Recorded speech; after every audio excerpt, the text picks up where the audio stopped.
Bueno, niños, el día de hoy vamos a hablar del profeta Ageo. ¿Quién es este hombre?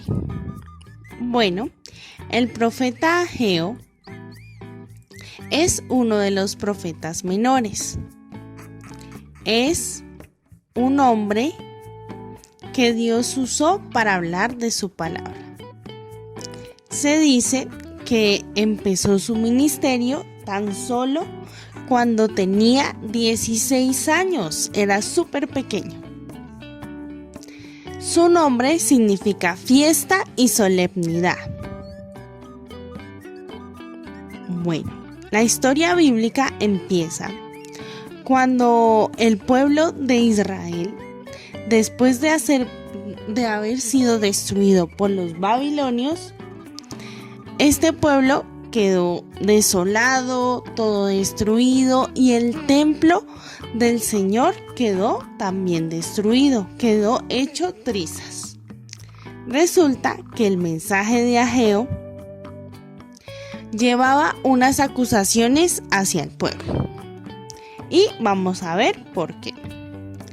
Resulta que después de la destrucción del pueblo, el Señor le habla a Ageo y le dice que él debe decirle al pueblo de Israel, al pueblo escogido, que empiecen a reconstruir la ciudad.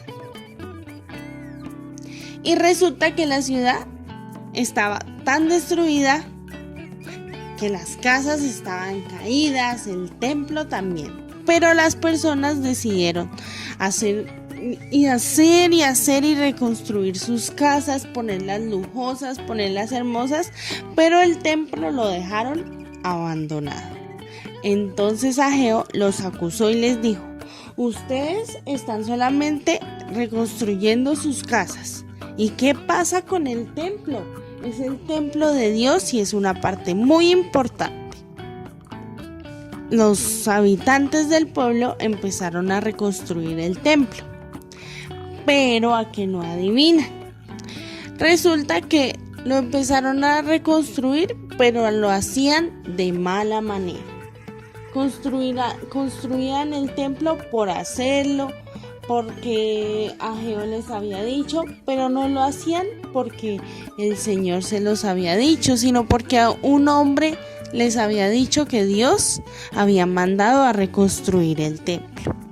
El pueblo lo construyó, lo hizo así rápido por salir del paso, no hizo las cosas bien y resulta que Ageo también se puso bravo por ello y les dijo: oigan, el templo es una parte muy importante, el Señor lo va a usar para la venida. Vamos a tener que reconstruirlo muy bien porque el templo es una parte importante y allí es donde se alaba y se adora al Dios.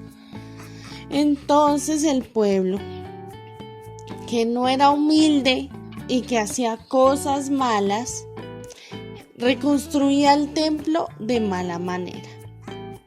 Pero gracias a las palabras de Ageo y a cómo los redarguyó por medio de las cosas que les dijo, el pueblo empezó a entender y a caer en cuenta de que sí era necesario reconstruir el templo de buena manera. Pasado el tiempo, se empezó a construir el templo. Y Ageo quiso decir con esto que gracias a la reconstrucción del templo en la venida del reino, cuando el Señor venga, va a ver su templo construido de muy buena manera y la bendición de Dios va a llegar sobre ellos. Es decir, que cuando hacemos las cosas bien, cuando las hacemos para el Señor y no de mala manera ni porque alguien nos mandó, la bendición de Dios viene sobre nosotros. Es así como el pueblo, después de empezar a reconstruir el templo de muy buena manera, iba a llegar la bendición sobre el pueblo. Esta es la historia del profeta Ageo. Espero les haya gustado.